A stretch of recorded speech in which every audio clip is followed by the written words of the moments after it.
Hello race fans, and welcome back to another edition of the Race Across America Daily Report. I'm your host, Jarek Wilhelmsen.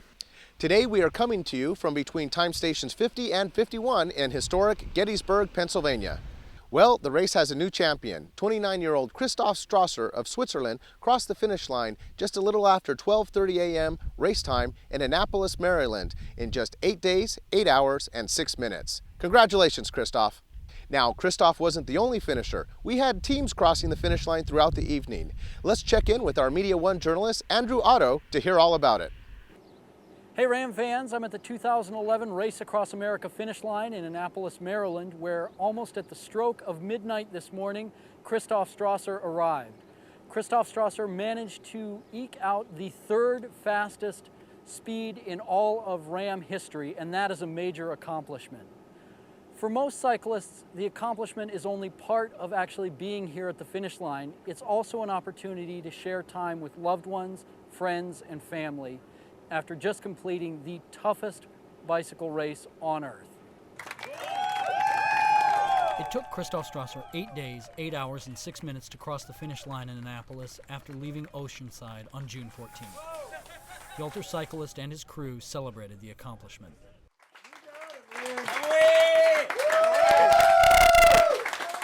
For cyclist Ronnie Dux, the best part of crossing the finish line was reuniting with his girlfriend Ava. It was a long way to see her. It's so a long distance and the legs are empty, but now I'm happy to be here.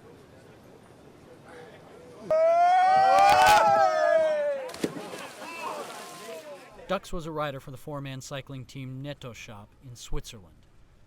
The four on the team were realizing a dream to complete RAAM.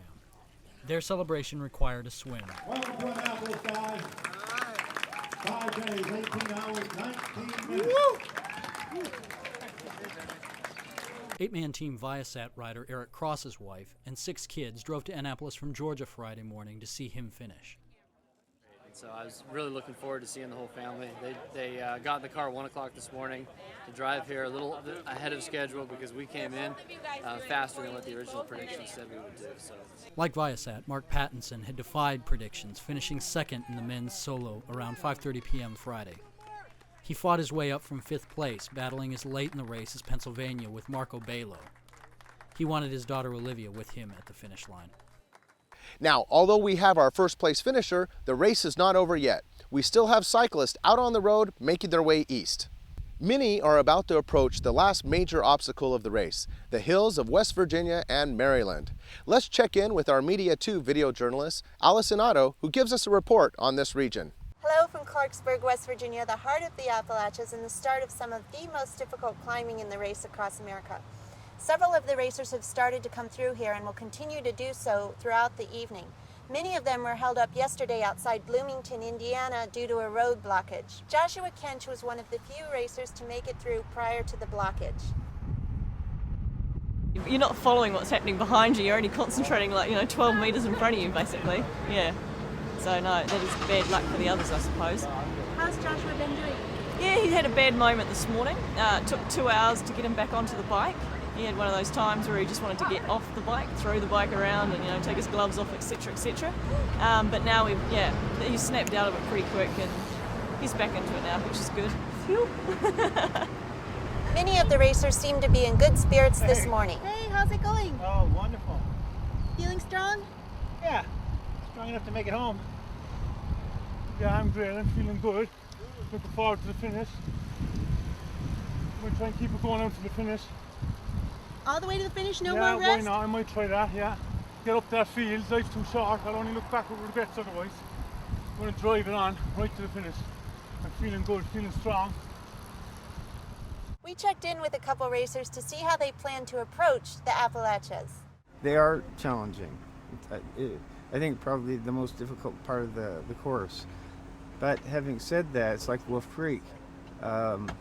It's such a key part of the race that you want to challenge yourself against it. Thanks a lot, Allison. Now, there are several reasons why cyclists come together to compete in RAAM's teams division. There are cycle clubs, faith-based groups, law enforcement departments, and of course, military teams. Our Media 3 journalist Michael Helmstead takes a look at one of these unique groups. Thanks, Jarek. Mike Helmstead here with Media 3 at Time Station 41, where the Race Across America has encountered some weather today.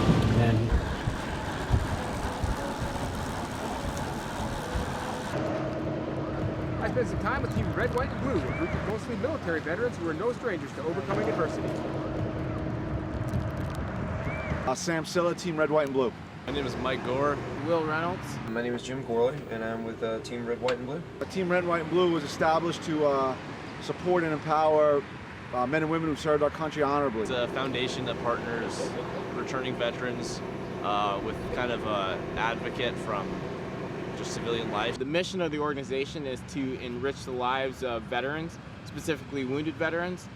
So what we do is working with the VA and Warrior Transition Brigades, we recruit individuals out of the community to essentially be a big brother, big sister for wounded vets. This is probably the best experience one of the best experiences of my life. I guess I got to put my day I got married, the day my son was born, just ahead of that. Race is going really well.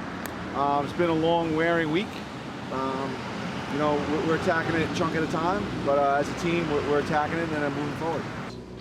With all the military guys, we've kind of been in this situation already.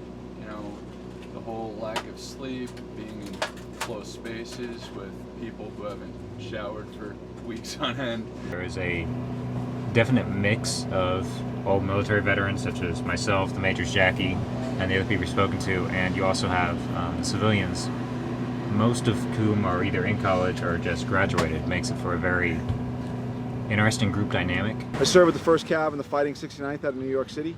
I deployed to Iraq in 2004 and 2005. July 4th, 2005, my teammates and I were caught in an enemy ambush where I lost most of my left arm. I served with 10th Mountain Division and also in Korea.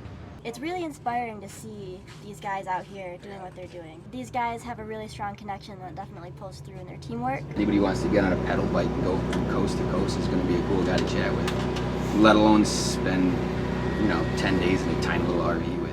I've gotten really tight with some of the other vets, some of the other crew members. It's really just kind of amazing how quickly we became friends. They came into this with a lot of obviously a lot of hard work, a lot of physical preparation, and it's really showing. In the military, we have standards. We all know our mission, and we take care of our people. So it's been a seamless transition from start to finish so far. Everyone's on the same sheet of music. This is more than a race. This is an experience. I've got, I can't tell you how many people are on the team right now because I'm a little tired, but all of them, I mean, just, I've made some friends for life out here. Back on the road with Media 3 for the Race Across America, I'm Mike Helmstead. It's all yours, Jarek. Thanks a lot, Michael. Our media headquarters team was thrilled last night as we were racing through West Virginia to be able to watch the solo finisher through RAAM's streaming video unit feature. Now, our streaming video unit will be at the finish line over the next few days so we can continue to watch racers cross the line. Our SVU coordinator, Rochelle Lucas, gives us a look at what we can expect to see.